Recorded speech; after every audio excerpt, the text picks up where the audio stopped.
Islam et valeurs avec Hajar Benchir et Dr Choki Lazare. Assalamu alaikum. Le mois béni de Ramadan est l'occasion de faire preuve de piété, davantage de recueillement et de remise en question, d'où le besoin d'observer ses faits et gestes et surtout son cœur. Pourquoi son cœur? Parce que Dieu nous l'a ordonné. Le prophète Mohammed sallallahu alayhi wa sallam a dit « At-taqwa est ici ». « At-taqwa est ici » en faisant un signe de sa main vers son cœur. Qu'est-ce que la taqwa? Quelle importance revêt cette valeur en islam? Comment devenir taqi, comprenez pieux? Élément de réponse avec Dr Choki Lazare, professeur d'études islamiques à Qatar University. Assalamu alaikum, docteur. Wa alaikum salam, Hajar. Alors, qu'est-ce que la taqwa? Eh bien, la taqwa, du point de vue linguistique, c'est le fait de se prémunir, le fait de se protéger. Et le wiqaya, en arabe, c'est la protection. Ce n'est pas, comme c'est souvent traduit, ce n'est pas la crainte. C'est la protection, le fait de se prémunir. Et effectivement, souvent, on se prémunit de choses qu'on craint, pas forcément on les craint ces choses-là en soi, mais on craint qui vont nous affecter ou on craint qui vont causer du tort ou un préjudice. Mais dans tous les cas, il ne s'agit pas de la crainte en soi, il s'agit du fait de se prémunir. Et donc ici, concrètement, du point de vue islamique, la taqwa, c'est de prémunir ce qu'il y a dans son cœur. C'est de protéger ce qu'il y a dans son cœur contre ce qui est à même de le corrompre. Donc c'est de préserver sa nature, la nature qui est en nous, parce que c'est une nature saine que Dieu a mis en nous, et c'est de dresser autour de cette nature une wiqaya, donc une protection, un bouclier qui va repousser tout ce qui est à même d'affecter notre nature, de nous éloigner en vérité du bien qui est initialement en nous. Donc c'est un bouclier qui préserve ce qu'il y a à l'intérieur de ce qui vient de l'extérieur. Et ici, en vérité, il y a des choses à garder à l'intérieur du bouclier et il y a des choses à garder à l'extérieur du bouclier. Ici, souvent, le Coran nous dit « Ittaqullah ». Ayez la taqwa par rapport à Allah. Et souvent, on croit, ou bien c'est traduit comme ça, on croit qu'il faut craindre Dieu, ou bien il faut garder Dieu à l'extérieur du bouclier. Ce qui est faux, en vérité, c'est le contraire.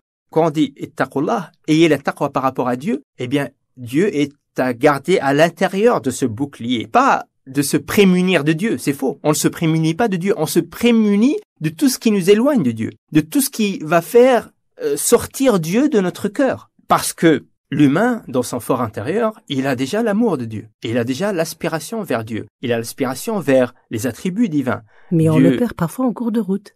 Justement, et donc il faut avoir la taqwa pour garder cela à l'intérieur de soi. Et d'ailleurs, le Coran fait allusion au fait qu'il y a des choses par rapport auxquelles il faut avoir un taqwa, mais pas dans le sens où il faut les repousser, où il faut les craindre, mais il faut les garder à l'intérieur de soi. Par exemple, Dieu nous dit « Wattaqullaha alladhi tasa'aluna bihi wal arham » Ayez la taqwa par rapport à Dieu, celui par rapport auquel vous vous posez des questions, wal arham, et les proches avec lesquels vous avez des liens de sang.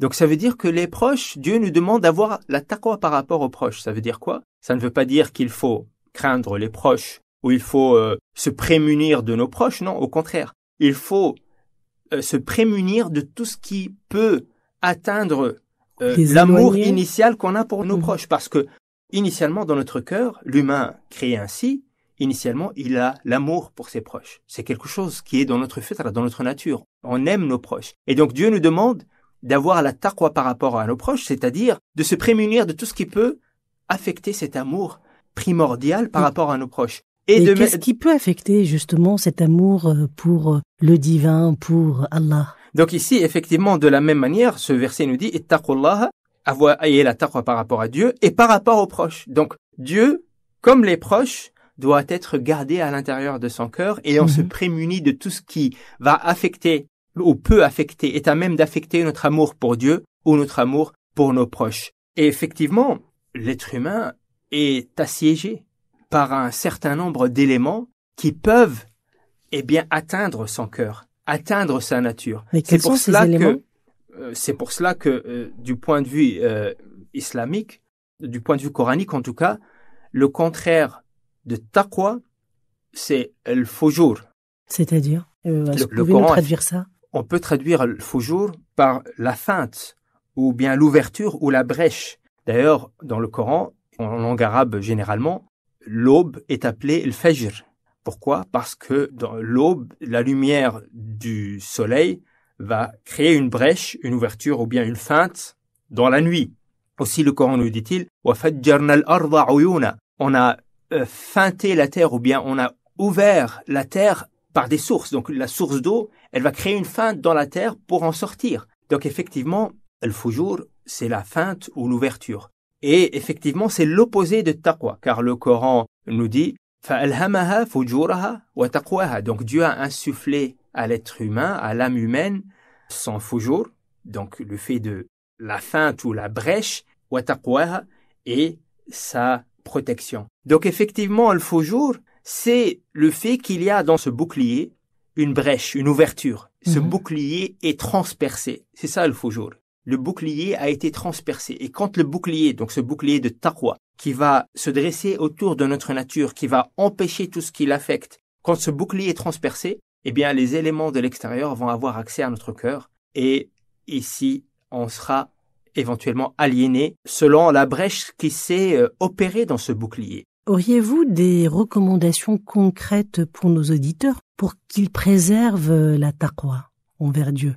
Y a-t-il des choses qu'on doit faire concrètement au quotidien? La taqwa est une des injonctions coraniques les plus répétées. Plus de 258 fois le Coran parle de taqwa. Et le Coran nous dit que c'est un des objectifs de la révélation, pour que l'humain ait la taqwa. Donc comme j'ai dit, c'est un bouclier qui se crée autour de notre nature, mais c'est quelque chose auquel il faut œuvrer. Et donc toute la religion est venue avec des prescriptions qui vont nous permettre de se prémunir de ce qui va nous affecter en tant qu'être humain. Et d'ailleurs, le Coran nous dit aussi que Dieu est avec ceux qui ont la taqwa. Le Coran nous dit aussi, Dieu aime ceux qui ont la taqwa. Est-ce que ça veut dire que ceux qui n'ont pas la taqwa, ceux dont le bouclier est transpercé, est-ce que ça veut dire que Dieu initialement ne les aime pas ou initialement n'est pas avec eux? Non, mais le problème c'est que ils ne sont pas avec Dieu, Dieu n'est pas avec eux, car justement, on a dit quand on a la taqwa, on garde Dieu à l'intérieur, on garde la proximité avec Dieu. Mais quand la brèche s'est ouverte,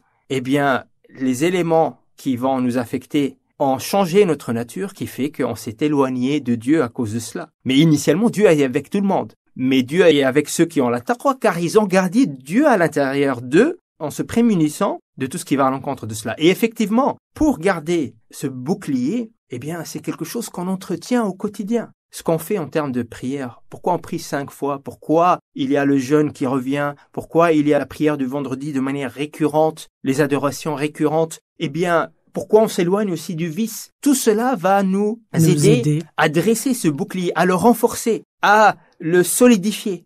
Et donc c'est quelque chose qu'on solidifie au quotidien. Et s'il y a une brèche qui s'installe, ce n'est pas trop tard, on peut toujours la colmater. Et donc c'est un effort effectivement spirituel pour colmater cette brèche. Parce que on peut éventuellement avoir un moment où on prie, mais tant qu'on a cette brèche-là, eh bien il faut la colmater pour pouvoir effectivement continuer son cheminement. Dr Shawqi Lazar, professeur d'études islamiques à Qatar University, merci.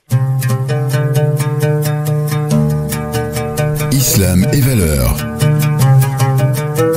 Monétisme, endurance, miséricorde, gratitude et bonté. Coup de projecteur sur les valeurs en islam avec Hajar Benchir et Dr Shawqi Lazar, professeur d'études islamiques à Qatar University. Islam et valeurs, c'est tous les vendredis et samedis avant l'appel à la prière du Maghreb sur Oryx FM.